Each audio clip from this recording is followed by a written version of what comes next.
and like there's a lot of like issues that are just like going out like undetected or not even discussed, and like a person's just like suffering in silence. Yeah. And like that was the main thing. Like I fuck, like, and a lot of my issues were discarded away because of my problematic childhood. Like I, my parents literally created a school that I So, couldn't like, get kicked out of. if this ends up on the podcast, I need consent from Yeah, of course, both yeah. of you. You know that this hit a podcast and we discuss this in this what we're discussing now.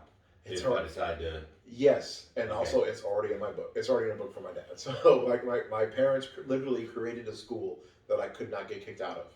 I'm on Because it 3 was their podcasts school. already, and I'm okay with this. I Okay. consent to this as well. And like literally, a lot of issues that I like skirted under the table just because I thought I was a problem child. Like mom had a legitimate argument, which is like, son, you've always hated school.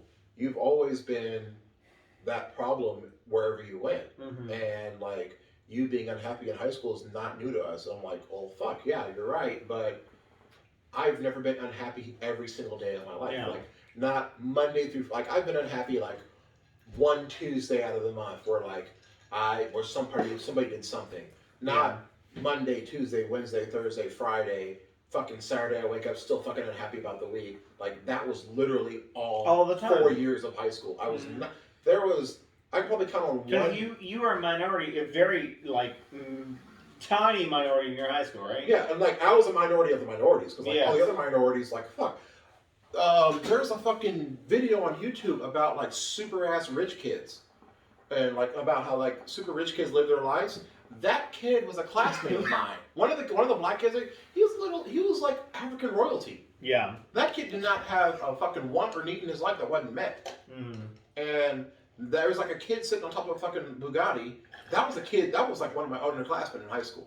Mm-hmm. He was a black kid. Like, so I was a minority of minorities. I was like one of like the 3 black kids in the school. Because you were like a middle class black kid. We were like the black kids. Like the whole family had to work. Like my whole family like worked very hard. A working together. class like Yeah, family. It's like we all got together. Like grandparents retired to Sugar Land. Mhm. Used California retirement to get the house that we had in Sugar. Like we like as a family like tried to make everything better for me, and I'm not discounting that at all. But like what was an extremely hard conversation to have with my mom was No, but sorry to interrupt there, but also the fact that your family had to work so hard in California to then buy a house here in Texas, where a white person didn't buy rent. Rent. Rent, Yeah, exactly. exactly. A white person living in California now could have easily like sold or whatever they need to do in California to come here in Texas for half the amount or even less than half the amount in Texas. As a white person is Never bad. mind the struggles that my grandma had to go through to work her way up to the Red Cross. Because that's the reason why she moved. She moved to California for the giant ass earthquake in '89, and that's what took her out of. She worked for the Red Cross in Ohio. Yeah. Ohio had a shit ton of things they need the Red Cross for. Tornadoes like every fucking year that fucking destroyed a city somewhere. My grandma was there. My grandma was like in the middle of this shit all of her life when she worked for the Red Cross, and then that one in '89 that destroyed San Francisco. Like for the like I remember like. Every time they show like a video of the '89 World Series, of like during the middle of the World Series, this earthquake shook the world, and like that's when my grandma was called into action, ripped her out of Ohio. They're like, "Hey, Beverly, we need you in San Francisco to organize this shit because there's like the city is destroyed, highways are destroyed. We can't even get resources to there because there's no way to get to San Francisco right now." And so that's when my grandma went to San Francisco, worked in the Red Cross, retired in the late '90s.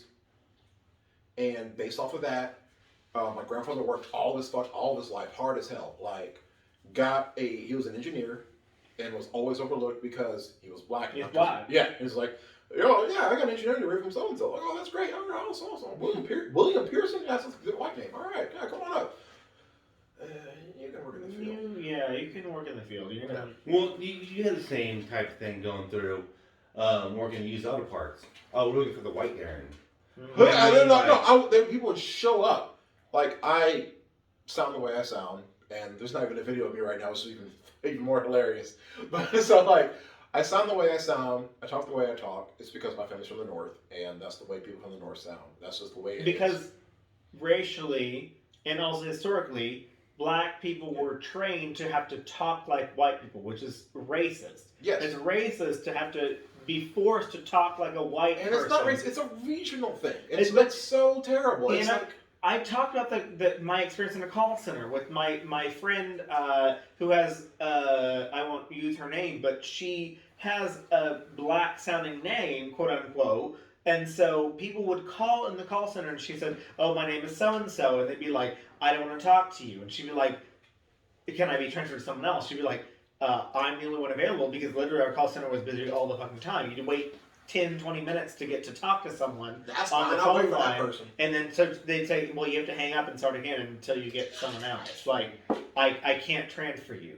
I mean, that's what it was. Like, that's racism to a huge degree. Racism and ageism were extremely strong in selling car parts. I'm sure I don't have any experience in any other type of like sales environment, but in sales, car part sales, I don't know. I'm saying I feel extremely strong about this because this is what I did for 7 years of my life. Yeah. Was selling car parts. So I feel like ageism and racism are extremely strong and very, very alive in selling car parts. I would be that person that would always go the extra mile for the person because fuck, it's sales. It's your fucking paycheck. Yeah. So of course you're going to make that person happy because any decent salesman knows that you never, ever, ever fight for that one sale.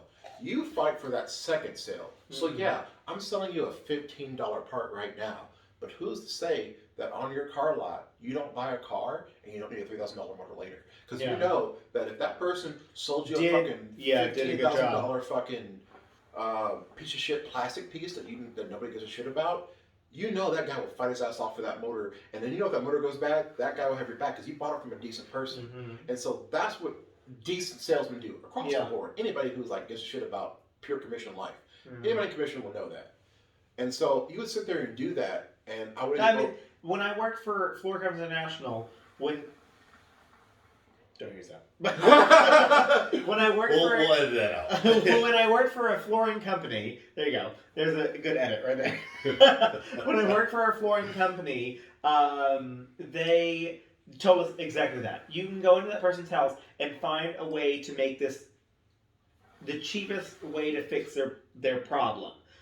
If they have problems later and you fix it the right way, they will come back and tell you, let's fix the entire floor, let's do whatever I need to do, fix it for the cheapest way possible in the best way possible that will actually work, and then they'll come back to you for life over and over and over and over again. Like, no matter what happens, no matter how expensive it is, they will keep coming back to you. So they'll be like, well, fuck, this is a $10. You know what? I have a guy. Yes. He will, and they got the job done. They were the nicest, most professional, quickest. It doesn't even matter if you get that sale done that next time. That next time, you'll always be that person's referral. Be like, if somebody else knows somebody else with a problem, they'll know that Chris was the one that be like, well, fuck, man, Chris solved the fucking kitchen I got a call 3 weeks ago. 3 weeks ago, I will not lie. I haven't been in flooring for the past... Since the Rona popped in last March. 3 weeks ago, I had a call that said, I got to refer... someone told me that you did their stairs, and I need my stairs done now. And I was like, I'm sorry, I don't work here anymore, but here's my boss who is still part of the company. My biggest jam, what fucking paid for the shit boxes outside, like my biggest fucking thing was dealing with exporters. People that bought cars and like bought fucked up ass cars and shipped them to a foreign country. Yeah. Nobody in the used parts world wants to deal with an exporter because they're super cheap. They have a super thick accent that isn't Hispanic, and they just don't want to deal with them. And people in parts don't want to deal with that because we're high volume people. We're just like, if it can't be done in 5 minutes, it's not worth your time. That's the way that sales industry goes. It's like blah blah blah blah blah blah blah. All right, done. Be there tomorrow. That's the way car part sales go. But exporters, those are deals you need to like fucking like conceive in the womb, man. You need to like wait like 9 months for it to happen, and then it pops out. Like you need to like babysit that thing the whole time. Like it will be like a $6,000-$7,000 sale, and like I think back then I had to do like 10. I'm gonna exaggerate. Say I'm gonna have to do like $15,000 a week. So in the $15,000 a week business, I had to, if I got a $6,000 export sale, I had to sit there and babysit that. And most people didn't do that because if you sold a motor for his car, he drives an Audi. if you sold a fucking Audi motor that was like $4,000, that's an easy done deal. It's one motor going to some shop 10 miles away from you. That's an easy fucking deal to do because your local delivery guy can do it. So like boom, bang, done. The motor is sold, it's gone. But me doing a $6,000 export sale, that will take actual 3 days of my time. Because I got to collect the parts, check the parts, and then the last fucking day of my life, because most people that sell parts do their own logistics, which was getting the parts to where they had to go. Most parts have to go to the port. Yeah. And so you have to sit there and check. A $6,000 sale would probably involve 200 parts. So I just sit there and check 200 parts and make sure that they're not broken. They're not like make sure everything's running, but make sure like fucking half the things, it's not in two pieces. You're selling one piece and it's in two pieces, obviously it's broken. So like you have to like sit there and just be like, all right, done, all right, done. So you have to sit there and check like 200 fuel pumps and make sure they're like all one piece. It's like there, you don't have to like plug each one to make sure it's working, but you have to make sure it's like you can ship it. And if it's a shipping problem, that's on the shipper. It's not your problem. You've done your job. But that was the thing that most people didn't do. That's how I made my money. And the reason why I did on this long ass fucking diatribe was because I still get calls to this day. I haven't sold a car part in 4 fucking years. Mm-hmm. And exporters still call me. And because I give up my number on these deals, because like that's how I make my money. Yes, same. Like, my business card would have given out to every single one of my customers who I've given in the year and a half that I was at my company that I worked for flooring. They call me exactly. No, they followed me. When I left Nissan Limited, I worked Nissan Limited for 3 years. I worked at Airline for 4 years.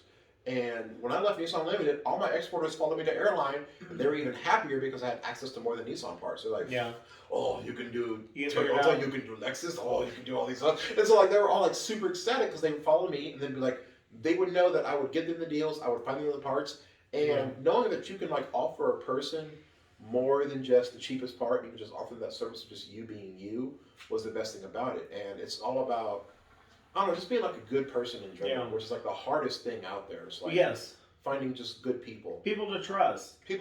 Yeah. And like, people are super fucking cheap, and like, fuck, that's the bottom line across the board. Which is one thing that I noticed, like, when I went to the company that I worked at for our conference. I will not lie when I say that 95% of the people that were there were white or white presenting. I love that. That's the word. That's the key word. White presenting. White presenting. Yeah, because there were multiple people who were Hispanic or black that were very like light-skinned black people. Very few people know my manager, Kennedy Washington, is black. You can use that in the podcast. But everybody, like, if you are a person who deals with a lot of car parts, or used car parts, and you know, airline auto parts. And I'm gonna tell you this right now, Kennedy is black. Yeah. There was a successful. I don't know if we can continue to name drop. Yeah, name drop. I was like, I don't know if I can. I was just like, no. Luckily, this is just going to Melissa to like, hey, this is what we're gonna do. Like, but on actual like podcasting, I don't know we can name drop like that. No, I know. And I was just like, man, that was the. Because like he hasn't worked as long as Mike has, and Mike is your typical old salty, go have a beer, let's go fishing, let's go hunt. Like he fucking bitches about hunting and fishing all the time on his calls. I swear to God, Mike will be at work 8 hours, 6 hours talking about fishing and hunting, and will still do like a fucking $5,000 day. And just because that's Mike, he's been selling parts since the fucking 70s. Yeah, everybody knows Mike, and he's just like he has that like old school. Classic radio country hits voice. and like me, I just have like that regular young white guy voice. People just like random people who feel comfortable talking to me, like, oh hey Aaron, okay, and then come in and walk in like I'm looking for it, and like look in my face directly, walk into the shop, like, hey, I'm Aaron. I'm looking for Aaron. Aaron told me about this, blah blah blah, and I'll be like, yeah, it's me. No, the other one. The other one. Yeah. There's no other. I will not lie when I say that, like, working in the world of design, being gay actually has been very positive, because I do hit those conservative people who are like, I don't know. But when I walk into like a white woman's house that wants to know about what works in her bedroom or wherever. It's like, oh no, this will work here. This will work here. She's I like, would almost love. Let's to talk do about that. I remember the first time I met you. It was Renaissance, and and that's when I knew that like you dressed up, and that, and I literally was like, hey, look, I have questions. But I was like, I have questions, and you were really cool. You're like, I was like, hey, honest to God, if any of these hit like too close to home, just tell me, because I just really want to know more about your culture than anything else. Like, I don't mean any harm in any of this. And you're like, no, whatever you have to say, whatever you want, ask away. To answer. And you did. Like, everything we talked about was really truthful, and that was awesome. Like, I know, like, 10, 20 years ago, if you're like, hey, you would have, drag friends, I'd be like, I don't know that I would. But now, I mean, there's you, and then there's Andrew, and I'm like, dude, y'all are like really good friends of mine, man. Like, I would completely, like, if somebody said something to you,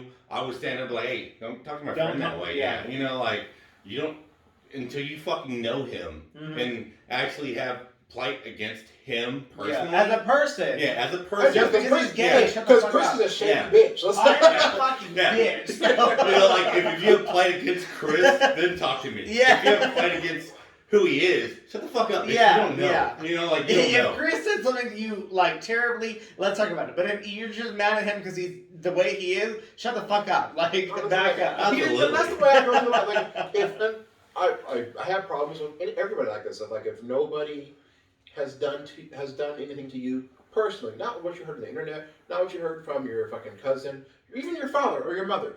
Like, if nobody's done anything to you personally, like, how does that affect you? Like, like, that's like my biggest thing and how I like go through life. Like, that's literally how I go through life. If it doesn't affect me, it doesn't affect me. Period. I don't really give a shit about what sex you choose, what hole you choose.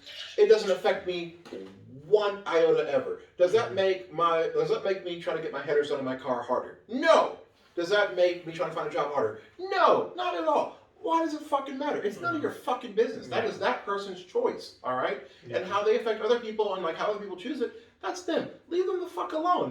They already made their choices. They've already done whatever they've done. They're a fucking adult. They can do whatever they want. It doesn't matter. Who cares? Like, leave it the fuck alone. Yeah. Like, all you're doing is just putting flames on the fire. You're not making anything easy. You're making it harder on yourself because you have to physically. Not even flames on the fire. You're putting your own mental health at an issue here. Because you're worried about something that doesn't. You're worried about the issues of someone else that literally does not matter. It's like, no. I was like, when I say flames on the fire, you're literally picking up a log and like walking over to the fire and you're like, yeah, there we go. Like, not even the fire. You're going over to nothing and saying, let me light this. You're building a fire. You're building a fire. You're building a fire. You're not lighting. There's no fire. There's no fire. You have your own problems. There's no fire. You have bills to pay. You have a job to go to. You have your own shit to worry about. But you're worried about homosexuals or why trans the people fuck are you worried about homosexuals, like, shut the mixed fuck people, up. or fucking, or like somebody's other mental health. Like, honestly, like, makes me so irritated. And the real funny thing is like, I go through, and I think Aaron goes through it also, where like, because people look at me and they're like, you just have a tan, you're white. I'm like, no, like, so 9/11 happened. I was in a very white, I was Honduras.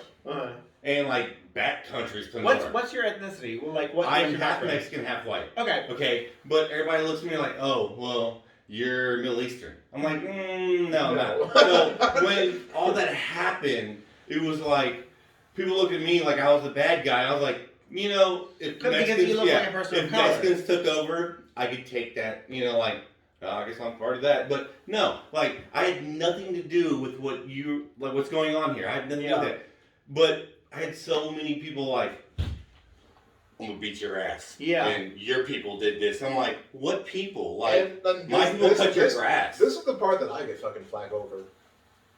As a person living in Houston, besides the fact that somebody attacked the country that you lived in, how did 9/11 actually affect your personal life? Besides giving you extra fucking flack at the airport. Like, seriously. How? Like, literally, 2 planes, I might get into that, but Buildings fell down. People made those buildings fell down. How did that actually affect you as a person? What did that person, like, that's like my whole life mantra. Again, how did those two buildings falling down affect you as a person? Me, I'll tell you right now, SmackDown got moved because SmackDown was taped on Tuesdays. 9/11 happened on the fucking. No, I will tell you. I remember what the fuck was happening on 9/11 2001. I am. But like, I live a very black and white life, and that's the way it's always been. And black and white, I mean that in every fucking way possible, and that's the only way you can live as me. It's like you gotta like boil things down as to there's a word like bimetric, binary, whatever the fuck it is, meaning like 1 or 0. And that's the way I fucking go through life, and that's the only way you can make sense of life. Yeah. And so, how the fuck did those two buildings affect you? Well, SmackDown got moved. I was part of the first live SmackDown taping. Practices got canceled. My game got moved. Mm-hmm. And unfortunately, that is it. Alright, so how it affected me was, oh, look what your people did. No, they're not my people. And honestly, the people here that are of that didn't do it either. Yeah, they didn't do it. Yeah. They're just as sad as everyone else. You know, like, don't. Even people who lived in countries where some of the terrorists came from were like, what the fuck? I didn't do this. Why are you yelling at me? I was not even a part of this. Exactly. I'm like, and this is the part that freaks out so many people of America. There are more Muslims in the world than Christians. Correct. Look it up, Google it, research it. Hold this while I go get more drinks. You need another drink? Oh, yeah. Oh, dude, Oh, we all need more drinks. Oh, boy. We're all doing day queries? Is there more J queries in the Day queries? in the frozen thing? If there's not, then just I might need more ice. Okay. Oh, boy. What is... That's for Brian. Oh. Yeah, I'll do. Yeah, that'll work. That's my hot take on 9/11 right there. Do you have another half gallon of the thing? No, I don't. But is it empty? Well, there's only a fourth left. Get that and you can get some beers. I think there's 2 beers left. Okay. No, that's not super like fucking hot. So, you see where my podcast wants to go and what I want to do, and like just normal conversations that we all go through, man. Like, just listen to what we have to say and comment on it. I'm telling you, man, Facebook doesn't like that shit right They now. don't. They don't. They really, you know what? Hey, if you don't like it, I guarantee there's another person that does. Yeah. We'll go to YouTube, we'll go to fucking Twitter, we'll go to, you know what I mean? Like, I mean, that right there, like, that comment has got me in a lot of fucking trouble over the years. I'm like, what the fuck has those 2 buildings done, falling down, done to you? And I'm like, I can tell you right now. Because I remember that week exactly. Yeah, if you're not from New York, it probably didn't do a lot to you. Exactly. I mean, like, there's some that, like, my parents were there, and I get you. I mean, your parents were there, this happened. I understand. Or your cousin or your uncle even. Yeah. Fine. I will fucking posit that. I will fucking go out and just be like, hey, you know what? If you had a family member there, fuck it. That did affect. And like, that's what my question always expands to. I'm like, then nobody ever gets to that point in time where like, I had a second cousin that was a firefighter of the fucking 33rd. Like, it never got there. It's always gotten to, like, that was part of our country. I'm like, okay, fine. What have those 2 buildings done for you in your country then? Yeah. How has your life changed besides, like I said, besides the security thing? Yes, it affects everybody. It's even affected me, another part of the conversation later, because I'll wait for Chris to get to that. Was another good fucking thing when we're going through the fucking airport and I'm the only one selected for a search. And it was me and the lacrosse team. And you can probably guess why I was the only one searched. So even at my state college, I go through a lot of, you know, like, you know me, I'm always going somewhere, doing something, you know, and so I've never really been selected, like, oh, you, come over here and, like, we need to pat you down. You know, the only time that really got weird was like, hey, man, why do you have all these gaming systems on you? I'm like, I'm going here for 3 months, and literally I had this Xbox, just bought this PS fucking 4, and my laptop. And I'm going to be over here and doing this, and, you know, like... I don't know anybody here. Yeah, that's why I have all these systems with me, is because I'm going to be here for 4 months. And, you know, but besides that, honestly, I've never been pre-selected like you. You know? That has only happened once. The other time I've been selected was for good reason. It was because of 9/11 and because of the extrinsic security circumstances. My mom paid for 2 one-way tickets in cash. Fine, and our tickets were marked. So as soon as we walked the security and they saw our tickets, they pulled us both aside. Fine. Fine. All right. You know what? On paper, based on what's happened, yeah, that's fucking sketchy. Why would you pay for 2 one-way tickets to a major city and be on a? Even though it was an empty-ass flight, it was the 5. And I mean, all these things I remember like fucking exactly. AirTran used to have a 5. They probably still do have a 5:30 a.m. flight out of Hobby going to Atlanta. It was the first flight to Atlanta, and it was like me and like 6 other. It was like, fuck, that flight was empty as fuck. It was like 10. I would say 10 to exaggerate. It wasn't even 10 people on that plane. It was me, my mom, and 8 other people, and we were the 2 selected for random security entry point. And we were out of the 10, there was one other flight by American Airlines. Couldn't tell how many people, but I swear to God, there was something 50 people at Hobby Airport, and less than 20 of them were actually on the plane. So I also want to do this on the podcast to make a lighter section of the podcast of, you know, like other listening is, hey Aaron, remember that time they were like, race car? You know, like, just, because we both know that story and it's hilarious. You know, like you got pulled over in Sugarland and... Which one? Oh, the one with Mark Reed. Yeah. Half your car was gutted, and that one. Okay. Yeah, and you were right by the racetrack, and you looked at the cop. You're like, "Oh, well, actually, this is a race car, and I'm literally right on the corner from the racetrack. I had to go get aligned." And another state trooper pulls up, and they're looking at you. They're like, "Come on!" I'm like, "Oh, that's a race car." And he's like, "What?" You know, like. No, but what I want to tell Chris was about. Sorry, hold on. Was Maybe back in my blanket. Because it's even funnier because now that Chris is in the lacrosse game. Wait, Chris doing lacrosse? No, he's not drunk, but he's seen. I have been to lacrosse. Don't get it twisted.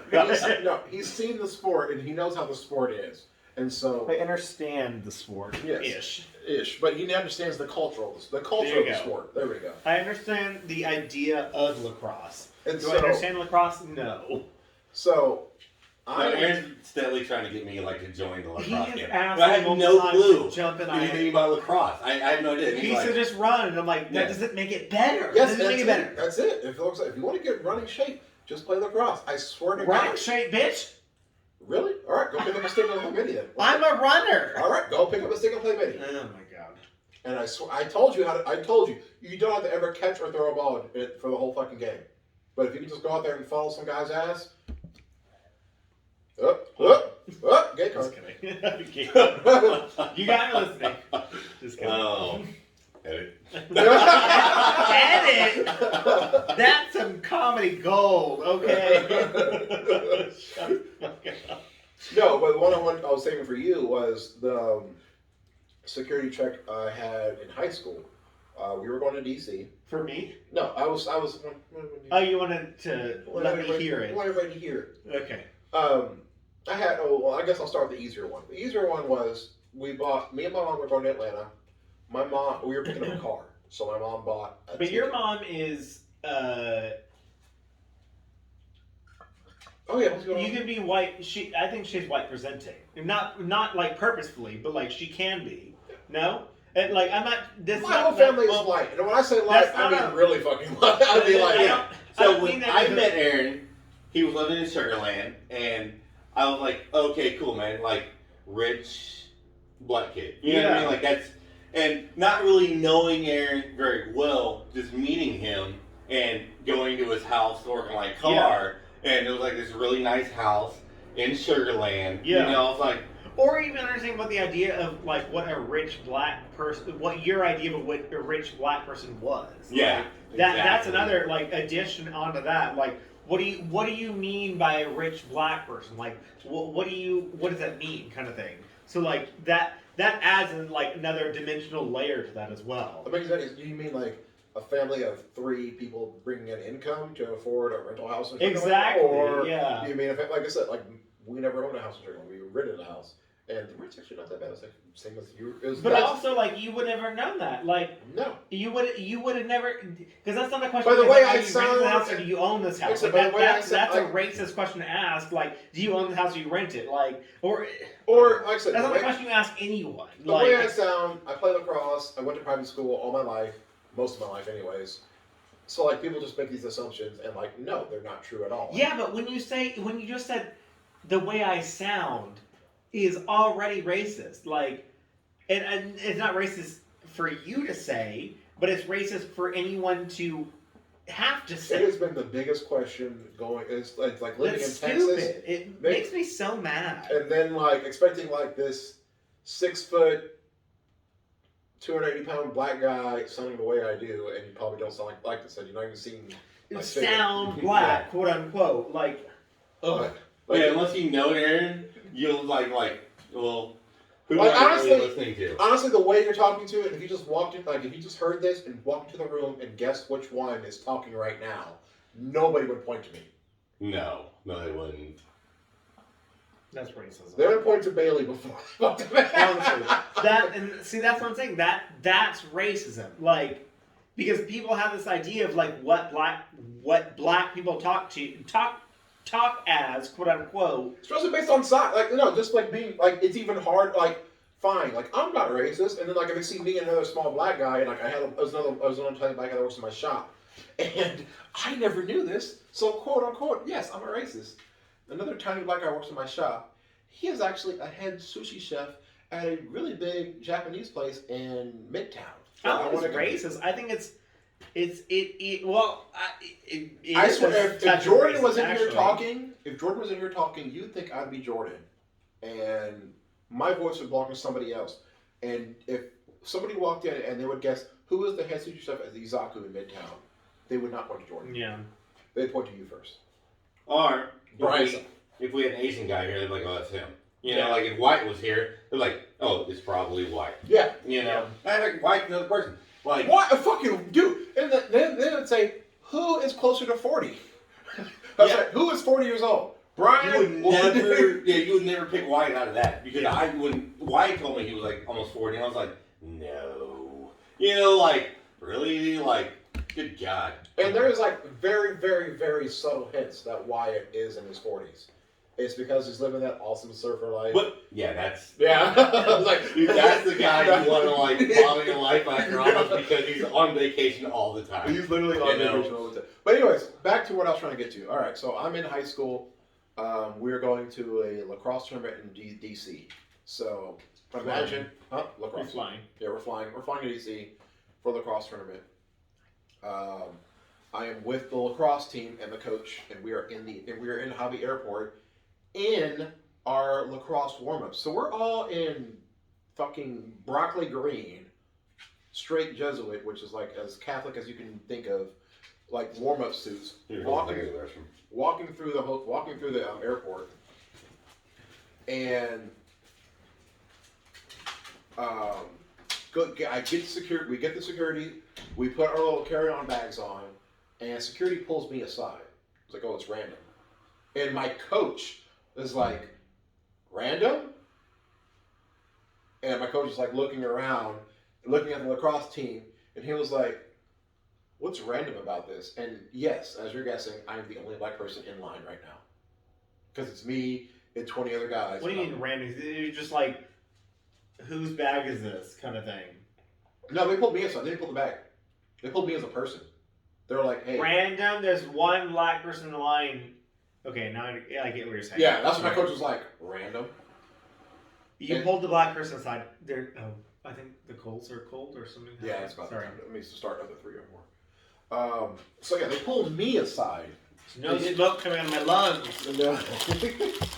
I need that tar girl. Mm-hmm. Oh God, I'm doing it again. Ruined by you motherfuckers. So my coach. Oh, goodbye. Showing out. My coach was like, 5 seconds. My coach was like, what's random? I was like, yeah, every so often we pick a random person to go check the security. And he was like, this is a lacrosse team, as you can clearly, it's like, we're clearly a team. There's one black person. We're all wearing the same things. We're all wearing the same green jacket, green pants. We all have the same bags. We all have this. Oh. Open it. Yeah, can you reach it? Yeah. Bailey! She's going for the cat food. Bailey! Bailey! Bailey! Definitely another edit. Sorry. Yeah. Bailey, come here! Come here! And so it's like me. Everyone on the cat's like, who's Bailey? Who's Bailey? We want to I meet don't know them. what that means. Thank you. Yeah, so like they just draw me out of the line. And the questions that go after, by the way, I am in high school. I'm a senior in high school. And so I'm not driving. I'm going to a lacrosse game. I do not have legal identification on me because You're okay. Yeah. Yeah. So like I said, the questions get further. Like the questions will get better and better and better. And yeah, so I was 18 at the point in time too, because I was after December. So me, surrounded by 19 other lacrosse players, wearing the same exact thing, and 2 coaches, all wearing everything that identifies you with a local high school. Yes. All wearing the same colors. Wait a minute. We're going to do our shameless plug. Chris, go ahead and tell them what your podcast is. Our podcast. Come follow you. Just right now. Yeah. We talk about our Spoopy podcast. Our Spoopy podcast talks about all sorts of scary stuff. We do actually talk about Keep going. I got you. racial disparities and actual LGBTQ disparities as well, as we talk about scary podcast stuff, ranging from serial killers, murders, true crime, scary scientific shit, and weather phenomenons, and all the works. Anything that scares people, we talk about it. So we cover all the books. Go follow Spoofy, man. You'll have a good time. If you enjoy this podcast, you'll enjoy theirs. There you go. And we'll always. For me, our podcast is just real people discussing real problems and what's really going on in day-to-day life, and that's what I want. So there you go. Valid podcast. I'm in line. 20 other high school kids, ranging from ages 16 to 18. They pulled me out of line, and when I say me, I was clarified earlier, when I say me, they pulled me as a person, not my bag. They didn't say, whose bag is this? They were like, we need you to come over here. Yeah. And that's what my coach, large white fellow, is like raising heck with these security individuals, and they're like, why are you pulling him out of line? They're like, with your random check. And he was like, there is nothing random about this whatsoever. It's like, you let 10 kids cross this thing, no big problem. And you let 20 kids cross the thing, no problem. After we all cross through, you go out and pick him and tell him to come back into the security line and tell him to go back to your back office. It was like, what is random about this whatsoever? It's like, nothing seems very random at all. And he was like, well, it's time for a random security check. We can do our jobs to make sure everybody's safe. And he was like, I get that. I understand that your job is to keep everybody safe on their flights. But what keyed you to make this one individual your random security check? And he was like, he seemed like he fit the description. He was like, what description are you talking about? He was like, we can't go into that with you, sir. That's not our... And he was like, you know what? I'm going to sit back, and because he is technically... he is just turned 18, but he is still under my watch because I am his coach. And so I will be here with him. And I will be here with him. He's like, yes, we can allow that because he just turned 18. So, Coach Block was back there. They're back there patting me down, taking my clothes off, checking things out. And they were like, and the coach was like, up there the whole time, he was like, why is this necessary? Why are you taking his pants off? Why are you taking his shirt off? He was like, why is this all going on? Yeah. He was like, this is all part of security. It was like, do any of you believe that he's a security threat right now? He was like, well, yeah, he doesn't have identity. He can't identify himself. He was like, he gave you a school ID. School ID is not a valid function. It's not a valid identity because it doesn't have an expiration date. He was like, well, since I am his coach, I'm telling you he's in this school. He's surrounded by his teammates right now. We are flying to Washington, D.C. to go play in a tournament right now. What part of this school ID does make it valid? Also, how many 20 people that just came in front of you did not have valid identification if they were just using their school ID? Like, Well, and they were like, and he couldn't, and they were like, well, if he would have provided this valid source of identification, it would have been fine. It was like, he's 18. He's in high school. Mm-hmm. He didn't drive here. He rode upon your school bus. He got dropped off. Like the rest of the high school kids that used to in front of you. He was like, why? And so my coach was raised heck with these guys. Good. And I'm like, me, just being me, dealing with this type of shit, living in Sugar Land, I'm just like, man, it's normal life. It's what normal black people have to deal with. It's like, this is everyday life. Like, you are like, you're just the way it is. That's what you have to go through. You just got to chin and bear it. And that is all to it. And for the whole time, like on the flight, my coach was just like talking and like opening up about his life and like talking about like, man, I thought things were being weird about me being Canadian and things like that. And he was just like, I just never saw something just so obviously racist and just like disparaging. I'm just like, what if you had like something else that wasn't even related going on to you? And I'm like what if like some other Aaron Jackson they were looking for and like, no, it's like he was super common name. Like, yeah, Aaron Jackson's a common ass name. Also, if you hadn't pulled his head without his help, things could have been a lot worse. You could have been by yourself, and they could have kept you from going wherever, and they'd be like, we have to hold you for 24-hour hold to confirm that you're this actual person because I didn't carry my driver permits. Or they could have denied you the access to talk to your mom. I've heard horror stories about like people being held for 24 to 48 hours, even without being able to contact anyone else. So like you would have been able to even contact your mom and be like, hey, come like pick me up from the airport or like something like that. Because it's now national security. Exactly. You would have been stuck in the airport. I would have been stuck in Houston, but still, I would have been stuck in the airport and like I wouldn't be able to know my mom and my mom would have fucking raised hell like she did on that other random security check that we went through on AirTran. But so you had this happening multiple times. Yeah, but like that other time. The other time, I'm not even like that's not even worth bringing up because my mom brought one-way tickets to Atlanta, another major city, in cash that week because her brother bought us a car, and so we were gonna fly to Atlanta, drive the car back to Houston, and then that was the car we were gonna use. She bought the tickets like a couple days before in cash beforehand. On paper, you don't know the person. You're doing like if you have to do like random security checks, fine. All right. You know what? Cool. I'll just whatever. That's the way the world is after 9/11. I will posit that if some random person buys tickets 48 hours before their flight in cash, like fuck it. That is kind of sketchy. That's the way people have to think these days. But don't think a random 18-year-old walking with a group of other teen-year-olds. And a round trip to come back here, exactly. It's a round trip too, and makes like 0 sense. When like I was like in my head, I'm like, oh, we're going to DC, we're going to nation's capital. I guess everybody's getting screened. I was like, no, I was the person getting screened. I was the person back there stripping.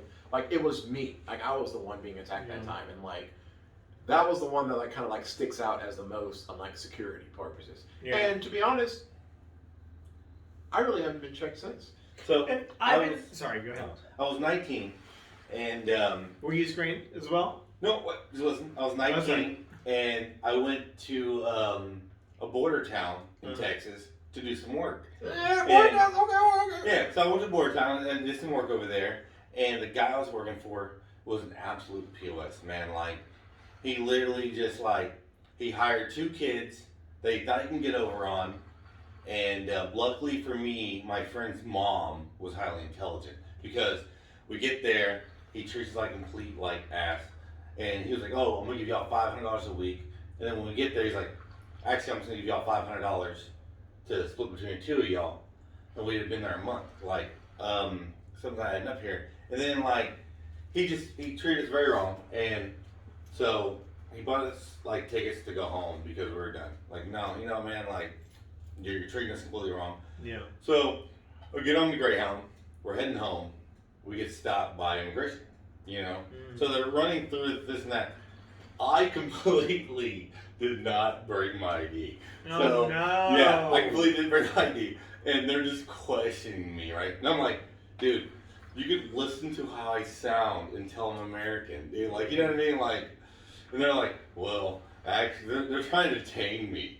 Literally, like, you're going to go back to Mexico. I was like, I don't even speak Spanish, man. Like, what are you back to? I've never been, like. Where are you sending me? I don't live there. Yeah. Like, and even my friend was white, and he's like, nah, man, like, that's my neighbor, like, literally, he's damn near white, like. He's my right yeah, you're gonna send him to a foreign country is what you're gonna do, like. And he's gonna have no idea what to do. Literally, if it wasn't for everybody on the bus, like, are you serious? This guy? Like, and I was like, man, like, and I was so young, like, not even, like, hey, to speak to the American Embassy, like, get my, You had no idea what you're doing, yeah. Yeah, I was just like, But see, also, I have to say, like, back, even looking 5 to 10 years ago, people had no idea what to do with situations like this. Like, no idea.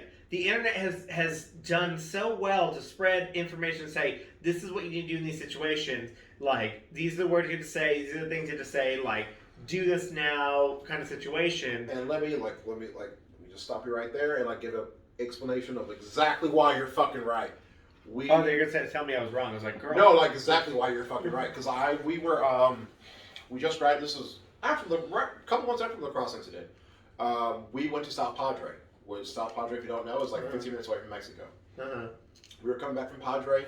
We get stopped in a suburban full of kids. We're all 18. We just graduated, went to Padre to celebrate. The suburban is full of the fucking League of Nations. All right, I got me, Vinny, who looks Puerto Rican as hell. I got the curly hair, super light skin, like typical Puerto Rican. Tracy, dark skinned Mexican. Kelly, Asian, we got all these, like, we got the whole League of Nations in the suburban, and we are coming back, and literally, just like how I freeze up when I go to the liquor store these days, and they ask you how old you are, because that's a question you don't get asked. What do you do when somebody looks directly in your eyes and asks you, are you a U.S. citizen? Because that's not a question you get asked. Like, are you a U.S. citizen? Like, and they ask you in a they attack you. Like, are you a U.S. citizen? They keep asking, and they'll ask you questions around it. And just trying to, like, catch you in a lie. I came back from South Padre with 2 Hispanic women and me, but they were very, like, white presenting Hispanic women. But they asked every single one of us individually, like, what's your address? Like, different questions. Different questions. One of us like, "What's your address?" And like, she said this. It's like, and then he asked me like, "What gym do you like to go to?" And I was like, Planet Fitness or not Planet Fitness, LA Fitness in Houston. And then like, and then asked the other girl. That question has evolved because like the way that Border Patrol agent asked me that question was so shocking. I'm saying the words were exactly the same, but I mean, as the English language and human interaction, you can just tell by the way that somebody looks at you and you can say the same words, but the way you look at it and the way you say it is just like means everything. And the way that Border Patrol agent asked me, "Are you a U.S. citizen?" And me, 18 years old, I froze the fuck up for like 3 seconds, and I was like, fuck. My mom never told me where I was born, but like, my whole life I've lived in Houston. That's all I know. Like, I think so. He asked me that. He asked me that question. Like, he put those words in a way that shook me to my fucking core, and I was like, fuck yeah, yeah. Y'all remember when you had to start dialing an area code? Like back in the day, you could just dial your friend's number without an area code. And I remember when that shit hit. I'm like, I don't know any area codes, Even though there was only 2 at the time. There was only 2. And I was like, how do I get hold of my friend now? Like kids nowadays, like, because back when we were younger, if you wanted to see a friend, you had to make a phone call. You had a corded phone that you had to like... Corded? Oh! Yeah. Oh my God, yeah. Like you mean because I'm younger than you? I understand corded phones. But, I was like, because you would grab it, like, and you hoped it had a long cord where you would walk away from people. Away from your parents. And be like, what are you, hold on, you're talking about what? And, man, that's like, I remember the first time I ever had to dial a number and dial 713. Yeah. I was like... What do I do now? Luckily, I always had an experience with area codes because my grandparents were in a different area code than us. So I always knew that, like, here's 210 and 830, like there's a San Antonio area codes. San Antonio and then the outskirts of San Antonio, essentially. So like, I always had that to kind of go off of. Sorry for our folks in Kansas who don't understand this concept. There you go. Oh, you're from a different place with no area codes. Oh no! Going to school in Manhattan was a struggle. Trying to order Chinese food. Like for the first 3 days I was in Manhattan, literally, Kansas State was the A&M of Texas, and so all of those kids were from small towns, and so all of them grew up only knowing 7 numbers. Because if you did not live in a big city, you only dialed 7 numbers because the whole state outside the city was 785. And so if you're from Hutchinson, Kansas, you only dial 7 numbers. You go to school in Kansas State, which is like 30 minutes away from Hutchinson, you only dial 7 numbers. Mm-hmm. And so for me, Mr. 713, coming in, want to order Chinese food, they're like, oh yeah. You just dial 616-1017. A&M was different because A&M got the small towns outside of Dallas, Austin, San Antonio. But Texas is so big, they have multiple areas. But no, I was like, Kansas is like, no, if you're from Shirts, Kansas, fuck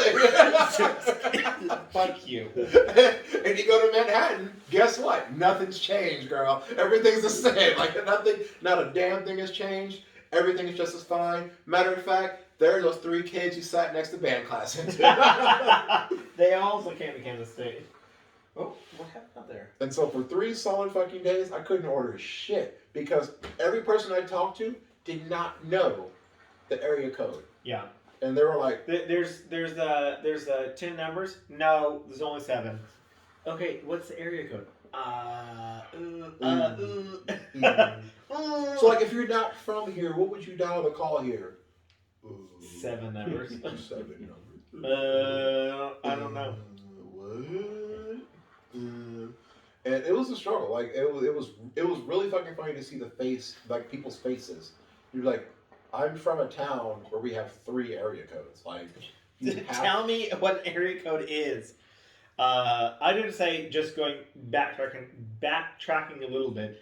I've only been pulled aside 3 times in my life for being at airport security. First time was in Paris. I went through airport security I went through airport security in Johannesburg because I was flying from South Africa. Derek's story for another day. Exactly. But at that point, my baggage had already been wrapped and put onto the airplane. Like, that was in Johannesburg. Then it was wrapped and put away. But they put me inside in Paris, and I was one of the last people on the plane. No, one of the first people in line from our group to be on the plane. And this was the first time I'd ever been inside ever.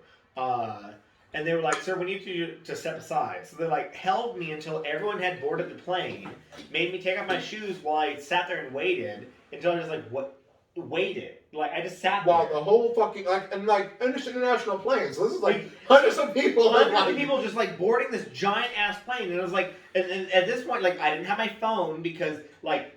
I'm in fucking Paris, and I didn't have my international thing on, and so I couldn't like contact anyone. So I was like standing there without shoes on because they like made me stand aside like 10 feet from my shoes, and it was like waiting. And they were just like, "Okay, now you can board." Like all of a sudden, just like you didn't scan me, didn't do whatever you needed to do. Imagine if you're a kid in high school. Like honestly, like it's. I was in college. Imagine 18-year-old. This was my first time traveling internationally. So I had no idea what the fuck I was doing. And this was coming back from Johannesburg. So like I had flown to Amsterdam, to Johannesburg to Paris, and from this point Paris was like, "Hold on, can you leave Paris?" Like have you I've been a part of the same flight plan and also the same You've had it booked the whole time. This entire time. Nothing has changed. You didn't buy a cash ticket. Exactly. Cash one-way ticket. The second time I got stopped was in Kansas, actually. I was flying... Who the fuck goes to Kansas? Exactly. I was flying to Kansas for a wedding, and I got stopped... no, it was from Kansas, actually. I flew from Houston to Dallas to Kansas, and then I was flying back from Kansas, but I had flown after a work trip, and I put my bag on, like my work bag on there, and I just thought no big deal. Well, my work bag had like work tools, like my ruler and like my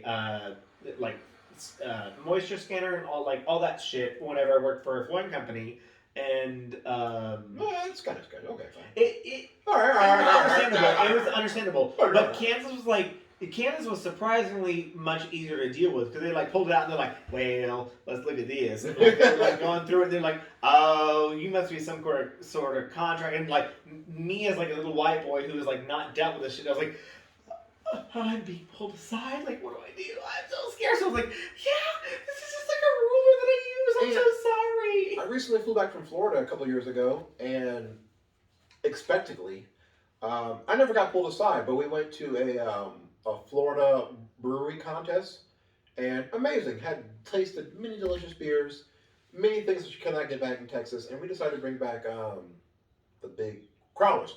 With some rare crowlers of this delicious beer we had at this contest. Empty crowlers. No, full crowlers. Yeah. Wait, how do you? I'm thinking the growlers like the the big the giant glass containers. You had them full of beer. Yes, and so How were they full? Well, you put a lid on top of them. Yeah. We went there and we were like, oh, if you go here, you can get them filled up. So we drove across Florida, and it was really funny. Is if you live in places that aren't Houston, people say a 30-minute drive is a really long drive. We're like,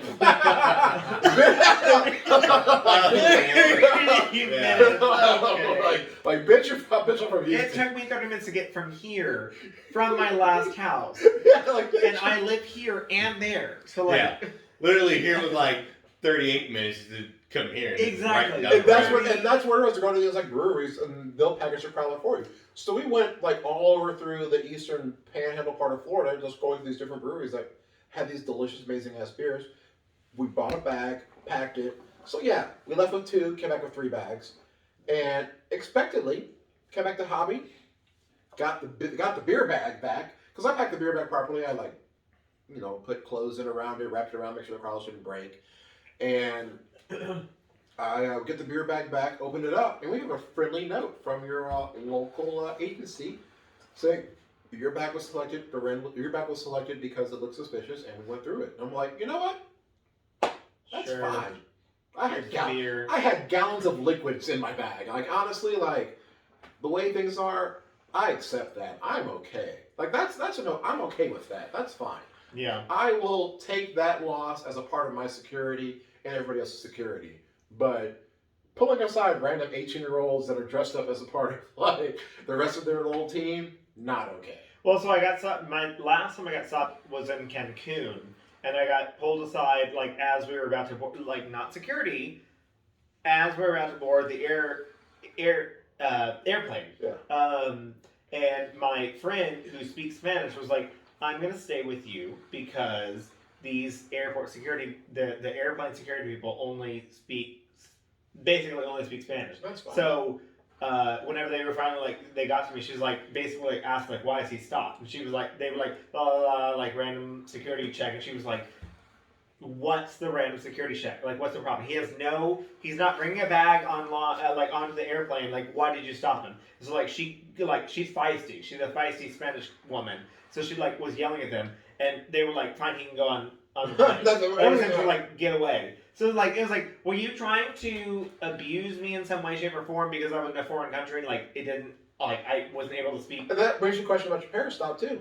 My what? Your Paris stop. Exactly. It was like I was in France, and like I don't know, the French were nicer, but like at the same time it made me question. And so like I asked my dad about it, and like this probably shouldn't be on the podcast, but I talked to my dad about it. He's like, you will always have frequent air stops in your life because of who I am as a person. So I was like, oh, thanks, Dad.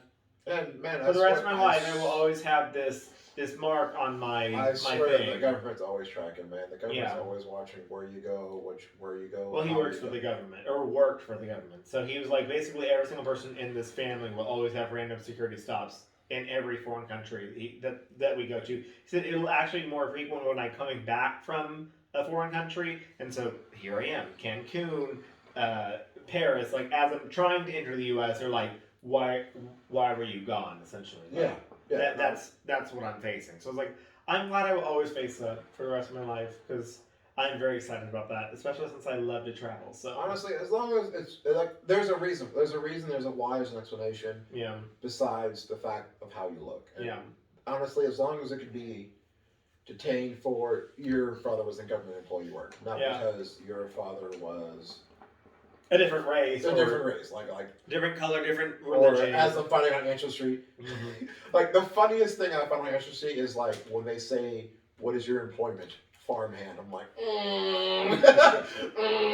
you a farmhand? Or were you a slave? You're getting to your like great grandfathers. So you're like employment farmhand. I'm like, okay. Okay. Was it really employment if you were getting paid though? When you were being forced to pay shit, yeah. Sharecroppers or slaves, like fuck. Like that's when I mean honestly fine, you have government secrets potentially. You don't, but I don't know. I feel like I can posit that can fall under my ones and O's. Like I can put that under my ones and O's. But the fact that the way that I look,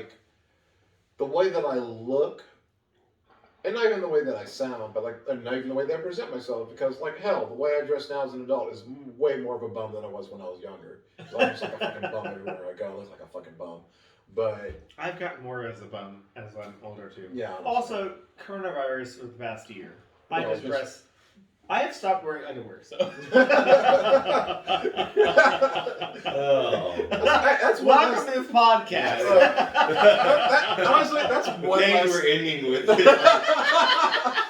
That's one less thing to wash. Honestly, I feel that. And coming from the last place where the dryer was very sketchy. The dryer. Fuck. We have a working dryer now. Yeah. We have a dryer that stops because there's too much dog hair. There's too much dog hair, and it's like, hold on, try again. Yes. Oh my god. It's like, wait, please remove dog hair so I can dry your clothes. You're gonna dry my clothes. You're gonna actually do this? Jesus. Valid point. All right. So guys, this is Stories in Front of a Hookah. What we're gonna do on a daily basis, and thank you for joining us. Bye. Have a good day. Bye.